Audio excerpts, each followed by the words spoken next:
ये हाथ नहीं 250 किलो का मुक्का है। याद है ना ये डायलॉग? कुछ दिन पहले जब ये मुक्का एक आईपीएस अधिकारी की तरफ तना था तो भोपाल से लेकर दिल्ली तक हड़कंप मच गया था।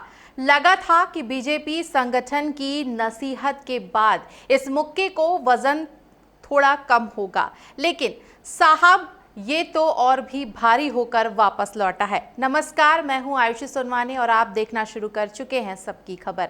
और आज हम बात करेंगे मध्य प्रदेश की राजनीति के उस चर्चित मुक्के की जो अब विधानसभा की दहलीज तक पहुंच गया है। विधानसभा का सत्र चल रहा है, लेकिन गलियारों में चर्चा प्रीतम लोधी के उस पुराने अंदाज की हो रही है। विधायक जी ने मीडिया के सामने हाथ फैलाया और बोले ये पंजा है, फिर पलक झपकते ही मुट्ठी बांधी और बोले अब ये मुक्का हो गया है। जब पत्रकारों ने कौतूहल में पूछा कि विधायक जी इस मुक्के का वजन कितना है, तो बिना देर किए जवाब आया 250 किलो। और जब सवाल हुआ कि ये पड़ेगा किस पर, तो जवाब मिला विपक्ष यानी कांग्रेस पर। 250 किलो का किसको लगेगा? कांग्रेस को। यहाँ याद दिलाना जरूरी है कि अभी कुछ दिन बीते ही हैं जब विधायक जी के बेटे के थारकांड के बाद पुलिस ने सख्ती दिखाई थी, तो यही मुक्का एक अफसर को धमकाने के लिए उठा था। तब पार्टी ने उन्हें तलब किया, मोहन सरकार और संगठन ने उन्हें मर्यादा का पाठ पढ़ाया। विधायक जी ने खेद भी जताया, लेकिन लगता है कि वो खेद सिर्फ कुछ घंटों का था। आज विधायक जी का तर्क है कि ये मुक्का महिला सशक्तिकरण और मोहन सरकार के समर्थन का प्रतीक है, यानी अब मुक्के की ब्रांडिंग बदल गई है, लेकिन उसका वेट वही है।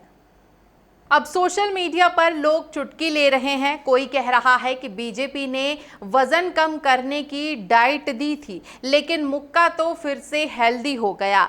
वहीं विपक्ष खेमा पूछ रहा है कि क्या अब लोकतंत्र में बहस की जगह मुक्कों की ताकत दिखाई जाएगी? प्रीतम लोधी बखूबी जानते हैं कि सुर्खियों में कैसे बने रहना है। भले ही संगठन की घुड़की मिले, लेकिन उनका अंदाज ही उनकी राजनीति की पहचान बन चुका है।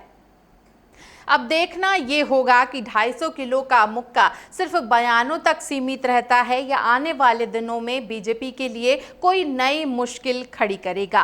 राजनीति में मर्यादा और मुक्का दोनों के बीच की ये लकीर बहुत पतली है। आपको क्या लगता है, क्या विधायक जी का ये अंदाज जनता को पसंद आता है या ये राजनीति के गिरते स्तर का संकेत है? क्या मुक्के की ये सियासत सही है? अपनी राय कमेंट बॉक्स में जरूर साझा करें। खबरों में फिलहाल इतना ही। बने रहिए सबकी खबर के साथ और ऐसी ही खबरों के लिए हमें फॉलो करना ना भूलें।